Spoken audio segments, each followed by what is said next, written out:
Somebody answered the door. They said, come on in, used brains are us. So I went in and it looked like a Chinese morgue. There was a long table like this. There was lights on top of the table. There was brains under each light. He said, go have a look. I said, we're looking for a First Nations brain. He said, go see what we have. So I went to the first brain. It said white brain, $500. I went to the second brain. It said black brain, $1,500.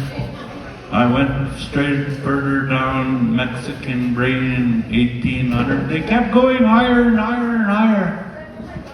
And finally, I was ready to give up. I said, I don't think you guys have First Nations brains here. Then at the end, the last brain, I seen First Nations brain, $100,000.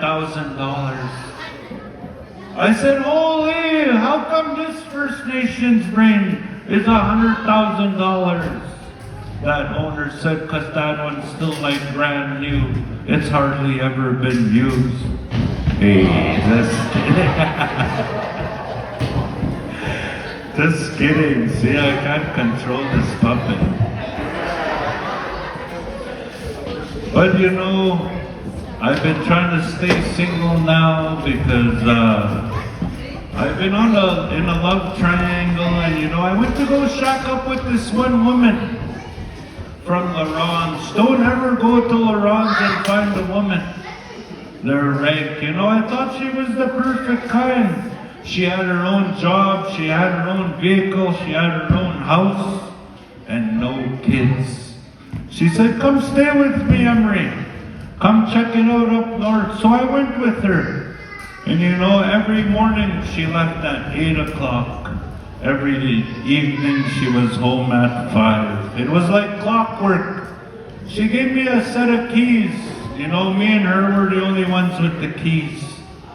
And one day I was at home by myself. You know, it was dinner time. I was in a bedroom. The door was locked.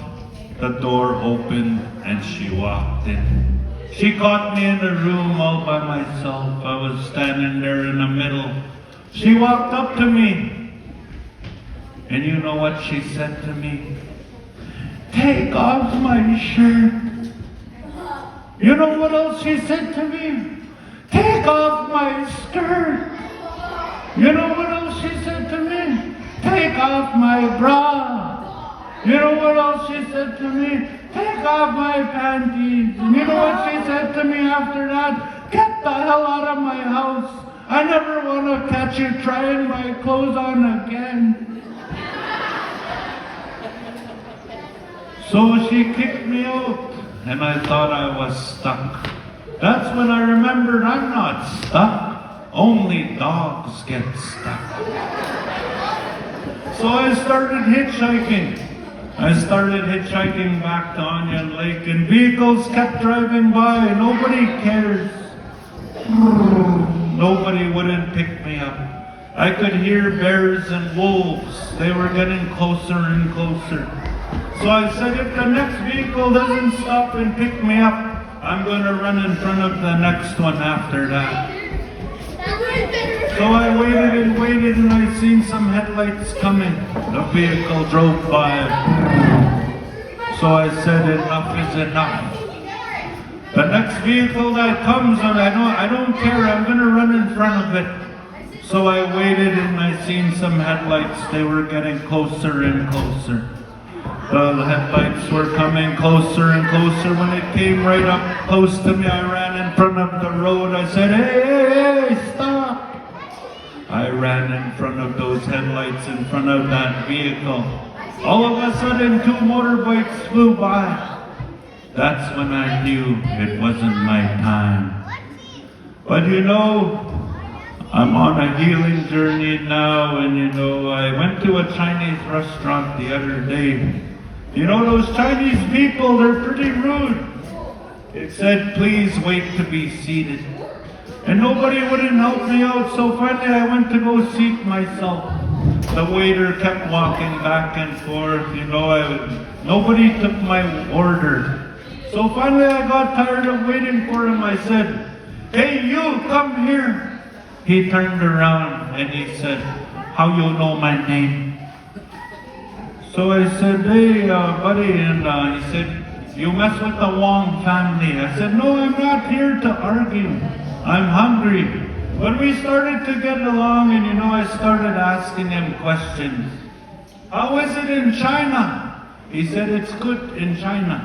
I said, "Well, what's there in China? Is there black people in China?"